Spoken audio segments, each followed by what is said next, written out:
Ekipa koja prati malu školu fotografije danas ima čas o blicevima koji ne idu na fotoaparat, odnosno o rasvjeti koju koristimo sa stativa sa modifikatorima. Sve ovo nakon špice, naravno.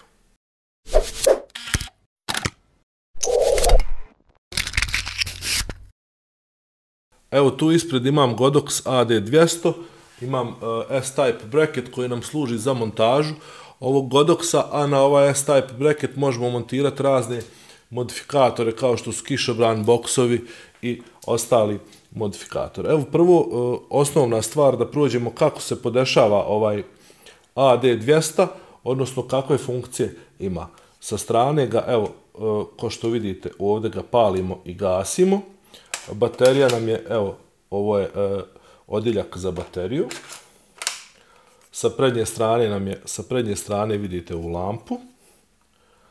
A evo sad ćemo ga upaliti da vidite. Znači evo još jednom ovdje dugme za paljenje.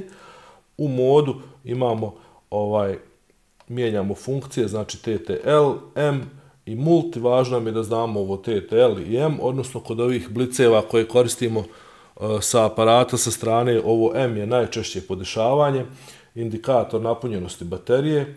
Imamo cijeli ovdje meni sa funkcijama, ovdje imamo ovaj pilot button na koji provjeravamo kako svijetli i imamo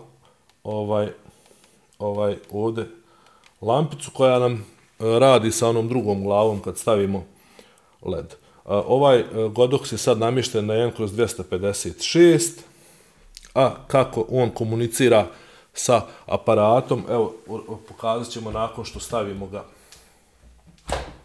ovdje sa strane. Znači ja sam ga sad smontirao, kao što vidite, ovaj S-Type bracket. Montiranje je veoma jednostavno.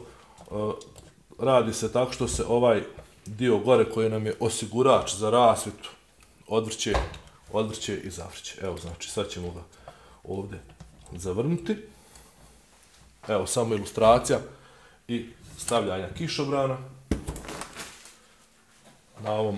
Na ovom mountu imamo prorez za kišobran i evo samo ovako namjestimo kišobran i to bi nam bilo to. Na aparat nam ide dio koji je okidač, odnosno pomoću kojeg će se ova rasvjeta paliti i mi ćemo kontrolisati snagu rasvjete. Evo, nadam se da ovdje vidite dobro. Rasvjeta nam je na A kanalu, odnosno ova rasvjeta nam je A.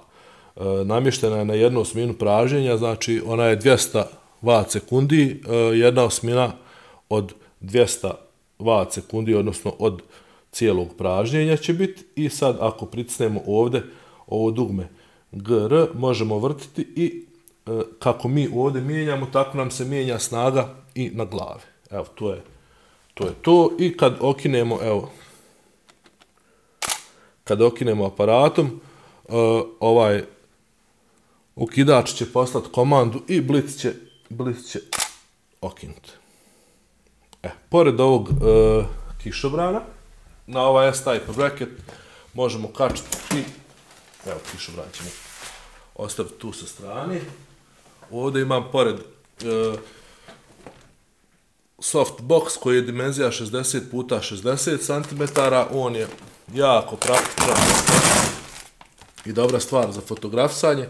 Ovo unutra što vidite je jedno difuziono platno, a evo sad ćemo staviti, zakačiti i ovo drugo. Ova difuziona platna nam služe da nam svjetlo kojem osvjetljavamo subjekt fotografisanja bude što ljepše, što mekše i da ga mi oblikujemo onako kako želimo, znači da ga usmjerimo na predmet fotografisanja. Evo sad ćemo staviti ovaj S-Type, odnosno ovaj box na ovaj S-Type mount.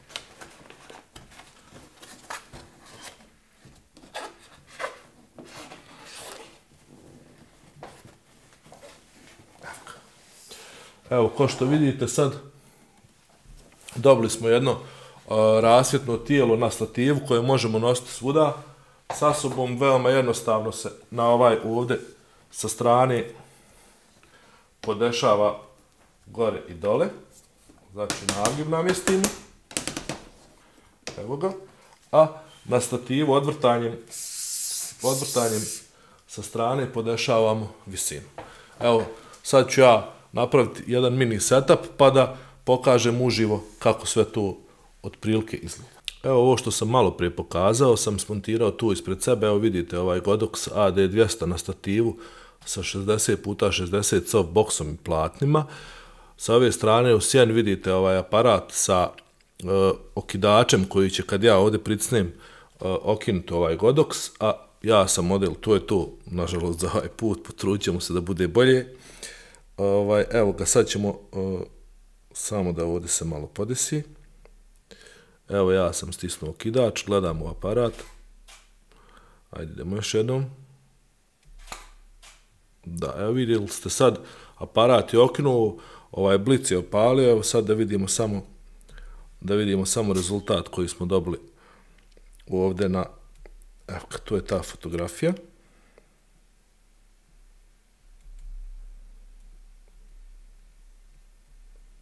Povećat ćemo preko cijelog ekrana da bolje vidite. Evo vidite, znači ovaj boks mi je ovdje jako blizu, što vidite na meni kako je oštra ova sjena, kako sam osvjetljen samo s jedne strane, ovo sve drugo je poprilično podsvjetljeno. Evo kako od prilike izgleda kad se boksom oblikuje neki model, vidite ovdje kod mene na ekranu, evo uživo smo pokazali, a sad ću skinuti boks i stavit ću kišobran, čisto da vidite kako kišobran raspa svjetlost. Ali prije toga ćemo samo okinuti još jednom, ja ću krenuti glavu da vidite čisto zbog rasporeda, odnosno kako ja okrećem glavu, kako možemo dobiti potpuno različitu fotografiju. Evo, znači sad je glava okrenuta samo na ovu stranu, prema boksu, prema izvoru svjetla direktno, evo. Ajde još jednom.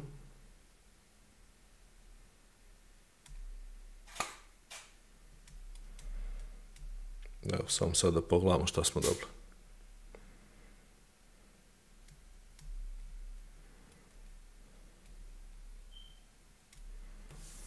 Evo, pogledajte. Opet kažem, ja nisam reprezentativan model, ali evo, nadam se da sam vam jednostavno pokazao kako funkcioniše osvjetljavanje modela, odnosno fotografisanje uz pomoć ovih eksternih bliceva sa softboxom. Sad idemo na kišobran. Evo ovdje, umjesto onog softboxa, sad imamo postavljen kišobran na ovaj AD200, tako da ćemo sad pokazati i način na koji kišobran kao modifikator svjetla odbija svjetlost. Evo, ista je snaga, samo što sad u ovom slučaju svjetlo će se odbiti od kišobran. Kišobran je unutra bijele boje, da vam pokažem, a evo kako izgleda, sad ćemo napraviti jedan snimak zajedno pa ćemo izanalizirati. Evo ga, otprilike isti položaj. Evo da pogledamo zajedno.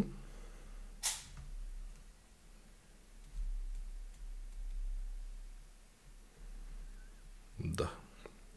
Evo opet mene, gledam prema kišobran, kao što vidite, cijela scena je sad malo posvjetljena i sve je nekako malo više osvjetljeno u odnosu na ono kad je softbox bio blizu mene. Evo, pošto mi je ovdje sad ovaj AD200 blizu, ja ću ga pojačati, umjesto 1/16 stavit ću 1/8, pa da vidimo evo kako će se to odraziti na našu fotografiju. Evo, napravio sam snimak.